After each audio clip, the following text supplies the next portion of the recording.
The Grinch hated Christmas, the whole Christmas season. Now, please don't ask why. No one quite knows the reason. It could be perhaps that his shoes were too tight. Ah, the holidays.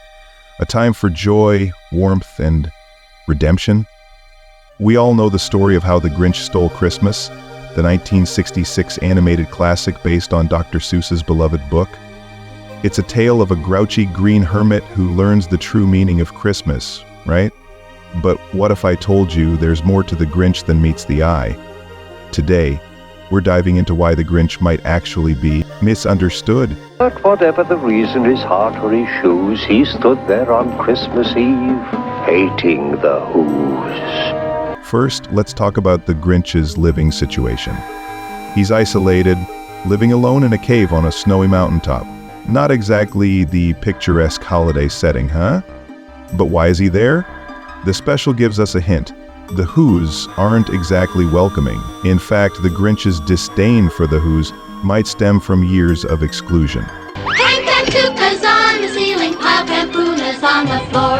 Trim every blessed meal on the blessed Christmas tree. Think about it. The Who's, as cheerful as they seem, live in a tight-knit, almost cult-like community. They're all about loud celebrations and material displays of holiday cheer. Hey, for someone who doesn't fit that mold, it's easy to see how the Grinch might feel like an outsider. Grinch hated Christmas, the whole Christmas season. But does the Grinch really hate Christmas?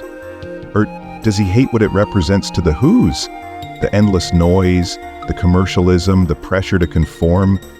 It's all pretty overwhelming. Maybe the Grinch is less of a villain and more of a social critic. I must find some way to keep Christmas from coming. Then there's the big heist. Yes. The Grinch steals all the decorations, presents, and even the food. But let's look at the motivation behind it. He's not doing it for personal gain. He's not hoarding the gifts for himself. Instead, he's trying to prove a point, to test whether the Who's love for Christmas is genuine or just wrapped up in the stuff. The Grinch got a wonderful, awful idea. Notice how meticulous the Grinch is in his scheme. This isn't a reckless act of malice. He's strategic, almost surgical in how he dismantles Christmas in Whoville. It's as if he's conducting an experiment. Will removing the trappings of the holiday reveal its true essence? Or will it crumble entirely? And here's where the Grinch's perspective starts to shift. Welcome,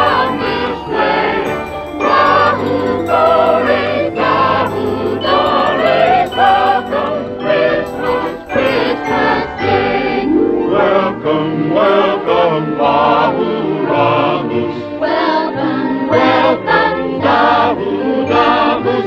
Christmas Day is in our grasp. When the Who's come together, singing without their material possessions, it's a revelation for him. Christmas isn't about the presents or the feast. It's about connection and community. Something the Grinch has been missing all along. That the Grinch's small heart grew 3 sizes that day. And then, the true meaning of Christmas came through, and the Grinch found the strength of 10 Grinches. But here's the key. The Grinch doesn't change because the Who's demand it or shame him into it. He changes because he sees something real in their joy, something he's always wanted but never knew how to find. And boys, he brought back their snoof and their tringlers and fuzzles, brought back their pantukas, their dafflers and wuzzles. He brought everything back. By the end of the story, the Grinch isn't just redeemed, he's accepted. And maybe that's the most important lesson of all. Understanding and inclusion can melt even the coldest of hearts. So why did the Grinch isolate himself in the first place? Was it fear of rejection, or had he been hurt before? Dr. Seuss leaves this open to interpretation, but it's worth considering that his grumpiness might stem from a history of pain. After all, How many of us put up walls to protect ourselves from getting hurt? The Grinch's story is a reminder that behavior is often rooted in deeper struggles. His actions, while extreme, come from a place of longing and insecurity. So was the Grinch truly a villain? Or was he just a lonely soul pushed to extremes by a world that didn't understand him? You be the judge. Let me know your thoughts in the comments below. And if you enjoyed this deep dive into a holiday classic, don't forget to like, subscribe, and hit that bell icon for more festive content. Thanks for watching. And remember, even a Grinch deserves a little holiday cheer.